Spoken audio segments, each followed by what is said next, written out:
조앤과 앤드류라는 사이좋은 부부가 있었습니다. 조앤 마리 오코너는 1968년 10월에 집안의 막내로 태어났습니다. 그녀는 일찍 결혼을 했지만 첫 번째 남편과는 헤어지게 됐고 24살 때 앤드류 캐트리낙을 만나게 됩니다. 두 사람은 제법 나이 차가 있었는데도 대화가 잘 맞았고 서로 잘 통하는 것 같았습니다. 앤드류는 라스베가스에서 세미 프로복서로 일을 하다가 자신의 사업을 시작한 사업가였습니다. 둘은 결혼을 했고 펜실베니아주 카타사우쿠아로 이주해 새로운 삶을 시작합니다. 부부의 행복을 알았는지 천사도 찾아오는데 1994년 8월 알렉스가 그들의 품으로 와 함께합니다. 1994년 12월 12일 조아는 어떤 여성으로부터 전화 한 통을 받습니다. 이 여성은 앤드류의 전 여자친구인 패트리샤 로러였는데 앤드류 좀 바꿔줘요. 그녀는 조앤에게 앤드류를 바꿔달라 요청합니다. 하지만 조앤은 거절했고 다시는 전화하지 말라며 끊어버렸습니다. 조앤은 그렇게 찜찜하고 기분 상하는 전화를 받았지만 애써 무시했습니다. 1994년 12월 15일 앤드류는 아내로부터 시어머니와 함께 크리스마스 쇼핑을 하러 갈 것이라고 전해 들었습니다. 조앤은 시어머니를 태우러 가기로 했었는데 그녀가 나타나지 않았습니다. 부부의 집 지하실 문에 경첩이 망가져 있었고 전화선 하나가 잘려 있었습니다. 오후 10시 30분 남편 앤드류는 아내의 실종 신고를 합니다. 가족들은 차를 타고 다니며 집 주변을 수색했는데 인근 술집 주차장에서 조앤의 차량을 발견하게 됩니다. 차량은 잠겨 있었고 안에는 붉은 DNA로 얼룩진 금발 머리카락이 발견됐는데 붉은 DNA는 조앤 혹은 알렉스의 것으로 추정됐습니다. 경찰들은 남편 앤드류를 의심했습니다. 그가 경찰이 조사하기 전에 끊어진 전화선을 고친 것도 이상했고 침입자가 지하실 문을 어떻게 열고 들어왔는지 설명하는 그 모습 역시 영 믿음이 가지 않았답니다. 조금 의심은 됐지만 딱히 그가 저지른 것이다 라는 증거는 없었습니다. 물론 보험금에 대해서도 의심했지만 거창하게 큰 돈도 아니었으며 거짓말 탐지기 역시 통과했기에 경찰은 그를 용의자에서 제외합니다. 두 번째 용의자를 찾아냈습니다. 조안의 첫 번째 남편이었는데 결혼 생활 중에 그는 꽤 무서운 편이었다고 합니다. 그러나 그에게서도 확실한 알리바이가 나오며 용의자에서 제외됩니다. 혹시 조앤이 앤드류를 떠난 것이 아닐까 주변에 인터뷰를 했지만 조앤의 오빠의 말에 따르면 그녀는 앤드류와 함께 무척 행복해했고 알렉스가 태어나며 그 기쁨은 2배가 됐다고 전했습니다. 또 그녀가 사라지고 은행 계좌나 신용카드를 사용했다는 흔적이 발견되지 않았기에 조앤이 집을 나간 것이라는 이론은 제외됩니다. 두 사람의 실종 4개월이 지났을 때 파울이라는 농부는 자신의 땅에서 어떤 옷더미들을 발견했습니다. 아니 저게 웬 옷더미야? 라고 생각하며 가까이 다가간 그는 그것이 옷더미가 아니라는 것을 깨닫고 경찰에 신고를 넣게 됩니다. 경찰이 확인한 그것은 싸늘하게 식은 조앤과 알렉스였습니다. 알렉스의 용품이 담겨있는 가방 안에서 차량에서 발견됐던 것과 동일한 머리카락을 발견합니다. 1995년 4월 가족은 두 사람의 장례를 치루었습니다. 앤드류는 대체 누굴까? 수없이 생각하다 한 명이 떠오릅니다. 패트리샤 로러라고 제가 전에 사귀었던 사람인데 조앤이 발견됐던 곳 근처에 있는 마곡간을 관리했었어요. 아마 그 부근이 익숙할 겁니다. 그리고 사건이 일어나기 4일 전에 패트리샤와 아내가 통화를 했었어요. 경찰은 앤드류의 말대로 패트리샤에 대해 조사를 시작했습니다. 17살의 나이에 학교를 중퇴하고 어린 나이에 게리라는 남성과 결혼합니다. 패트리샤는 부동산 중개업, 말 판매업, 승마 강사, 로데오 선수 등 여러 분야에서 나름 성공을 거두지만 그런 것에 비해 사람들에게 많이 알려져 있지 않았습니다. 월마트에서 물건을 몰래 가져갔다가 12개월 보호 관찰을 받거나 헛간에 침입해 말을 가져가거나 해서 그의 화려한 경력들이 묻힌 것 같습니다.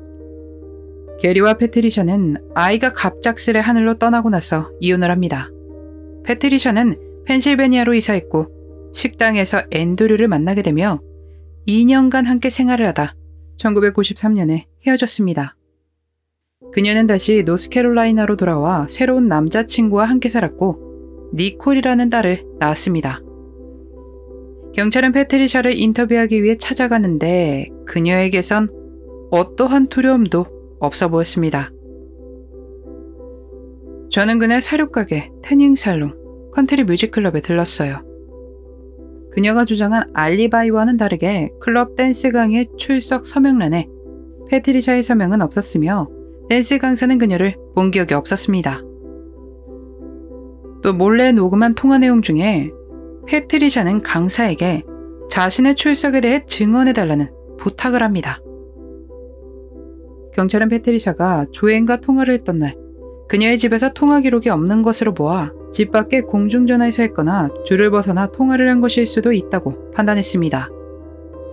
그렇게 수사를 벌이다 경찰은 사건 11일 전에 찍은 사진 한 장을 발견하는데 그곳엔 현재는 갈색 머리카락의 소유자인 패트리샤가 금발로 염색한 채 찍혀 있었습니다. 법의학 검사 결과에서 차에서 나온 금발 머리카락이 패트리샤의 것으로 확인됩니다. 1997년 6월 24일 오전 6시 패트리샤는 체포되어 펜실베니아로 넘어가게 됩니다. 검찰은 패트리샤에게 유죄 협상을 시도하지만 그녀는 거절했습니다. 나중에 제가 하지도 않은 일로 협상한 것을 딸에게 뭐라 설명할 수 있겠어요. 라며 말이죠. 검찰 측은 패트리샤가 여러 남자친구들을 만났음에도 유달리 앤드류에게 더 심한 관심을 보였다고 주장했습니다. 그녀가 만났던 남성들도 패트리샤가 그렇게 앤드류에 대한 이야기를 했었고 그의 사진을 보는 것을 좋아했었다고 합니다. 검찰은 패트리샤가 범인이라는 주장을 이어갔습니다. 그녀가 펜실베니아로 넘어가 공중전화에서 전화를 걸었고 조앤이 전화를 그렇게 끊어버리자 화가 나 사흘 동안 조앤을 지켜보다 기회를 노린 것이다 라는 주장이었습니다. 그 뒤에는 그렇게 일을 저지른 것이라고 말했죠. 하지만 패트리샤의 변호사는 반박했습니다. 패트리샤의 지인들 역시 그녀는 그럴 리 없다고 주장했습니다. 약간의 어색가 있지만 재밌는 친구고 딸에게 헌신적인 엄마라며 말이죠. 남자친구와 다른 두 친구들 역시 사건 당일날 패트리샤는 클럽에 있었다고 증언했습니다. 그렇다면 출석 서명은 무엇일까요? 이 뮤직클럽 안에 댄스 수업이 있었던 모양인데 이 수업에 출석했다는 서명이 없었던 겁니다. 하지만 남자친구와 다른 두 친구들은 그녀를 보았죠. 정말 너무나도 우연히 그날 서명을 잊어버렸던 것일까요? 앞에서 제가 녹음을 했다고 했지 않습니까? 이게 뉘앙스의 차이였던 것 같은데 그녀의 편에 서 있던 경찰은 내가 그날 수업에 참여했다고 해줘가 아니라 내가 그날 거기 있었던 걸 네가 확인해줘 라는 느낌으로 들렸다고 합니다. 그러니까 있었던 일을 다시 재확인받으려는 듯한 느낌이었다고 하네요. 이 사건에서 가장 핵심적인 머리카락 증거도 이상했는데 머리카락 증거는 FBI 초기 증거 당시 DNA 확인이 가능한 뿌리가 없는 상태였다고 합니다. 그런데 패트리샤의 것으로 나왔다니 어떻게 된 걸까요? 굉장히 중요한 제보도 있었지만 경찰은 제대로 기록해두지 않았습니다. 이 목격자는 사건 당일날 조앤과 앤드류로 보이는 부부가 무언가로 말다툼을 하는 것을 보았는데 아이의 친자관계에 대해 말하는 것으로 보였다고 합니다. 월터 트라우프만은 그것을 경찰에 제보하지만 되려 쫓겨났습니다. 게다가 이름을 트라우트맨이라 잘못 기재하고 주소는 적지도 않아 그를 찾는 것이 어려웠습니다. 이것에 대해 경찰은 월터가 목격했다는 남성의 생김새가 히스패닉계였기에 이 증언을 무시한 것이라 합니다. 안타깝게도 2016년 월터는 세상을 떠났기 때문에 더 이상의 추가 확인은 할 수 없게 됐습니다. 몇 가지 이론에 따르면 사건 현장이 농가였는데 그곳에서 일을 치른 것이라면 분명 도구의 소리가 들렸을 거라 합니다. 12월. 이때는 농기계를 사용하는 시기가 아니었으니 분명 주변에 들렸을 거라는 겁니다. 농장이 돌아가는 시스템을 아는 패트리샤가 그걸 몰랐을까요? 일반적으로 들킬 위험을 감수해가며 그럴 이유가 없죠. 또 범인이 조앤을 굳이 밖에서 기다렸다가 다른 곳으로 이동해 일을 저질렀다는 부분 역시 이해가 안 된다는 의문도 제기됐습니다. 패트리샤의 변호사는 그녀의 무죄를 주장하며 되려 조앤의 남편 앤드류가 의심된다 주장했습니다. 앤드류 씨는 경찰에게 범인이 지하실에 경첩을 뜯고 전화선을 끊었다고 주장했습니다. 하지만 친입자가 그 어두운 지하실 반대편에 있는 전화선을 어떻게 찾아 끊겠습니까? 또 패트리샤가 앤드류 집에 전화를 했다는 것이 꼭 그에게 여전히 마음이 남아있어서 그런 것이라 말할 수 없습니다.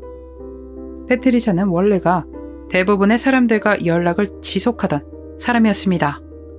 라는 주장을 펼쳤습니다. 지금 읽어드릴 부분은 페이스북의 패트리샤의 글인데 조앤과 통화하는 내용에 대해 설명하는 것 같습니다. 저는 그에게 전화를 걸어 마일쇼 결승전에 나가는 것을 알리려고 했어요. 너무 신났거든요. 그 말고도 여러 사람들에게 전화를 돌려 알렸고요. 앤드류에게 전화를 걸었을 때 조앤은 나에게 그랬어요. 이미 그는 결혼했다고요. 저는 알고 있다 대답했죠. 조앤은 우리에게 아이가 있고 다시는 전화하지 말라며 전화를 끊었어요. 난 괜찮았어요. 그녀가 피곤했을 수도 있고 그러니까. 그 뒤로 이 일은 잊어버렸어요. 라는 글이었습니다. 가끔 선없이 본인 감정이 중요해 다른 사람의 기분은 고려하지 못하는 사람들이 실제로 있기 때문에 패트리샤 역시 그런 사람일 수도 있죠. 그리고 앤드류가 보인 태도도 좀 찜찜했습니다. 경찰에 따르면 사건이 일어나고 그가 막 그렇게 흥분하거나 심각하게 걱정하는 것처럼 보이지 않았다고 합니다. 하지만 방송에서 촬영할 때의 모습은 평온해 보이던 모습과는 달랐죠. 조앤의 친한 친구에 따르면 그녀가 휴가가 지나고 앤드류를 떠날 것이라고 했답니다. 앤드류는 콜로라도로 함께 가길 원했지만 조앤은 원치 않았거든요. 또 그를 벗어나기 위해 돈을 따로 모으고 있었다고 하네요. 분명 남편의 행동들이나 조앤의 친구 말에 따르면 의심이 가긴 합니다. 그렇죠. 하지만 이미 그는 용의자에서 제외가 돼서였는지 재판은 패트리샤의 종신형으로 끝이 납니다. 좀 의아한 부분이 패트리샤가 새로운 증거들과 가설들을 주장하며 항소를 하는데 새로운 재판을 모두 거부당합니다. 현재 그녀는 펜실베니아 교도소에 수감 중이며 시간당 19센트를 벌고 치료를 원하면 $5를 지불해야 한다고 하네요. 이런 시스템은 좋은 것 같습니다. 처음에 이 사건을 접하고 패트리샤가 그 전화 한 통 때문에 이런 일을 벌인 거구나 하고 생각했습니다만 조사하면 할수록 남편 앤드류 역시 너무 수상했습니다.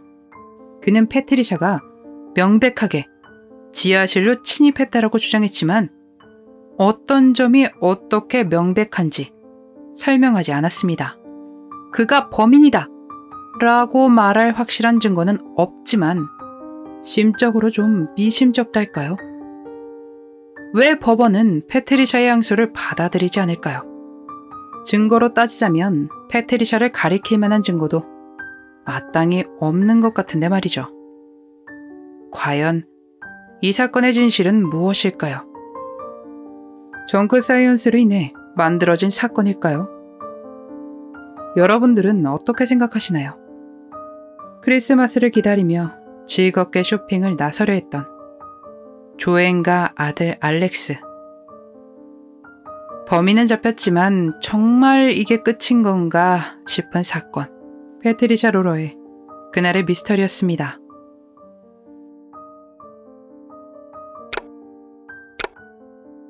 마지막까지 시청해주셔서 감사합니다. 좋아요와 구독은 저에게 큰 힘을 줍니다. 오늘 하루도 수고하셨습니다. 좋은 밤 보내세요.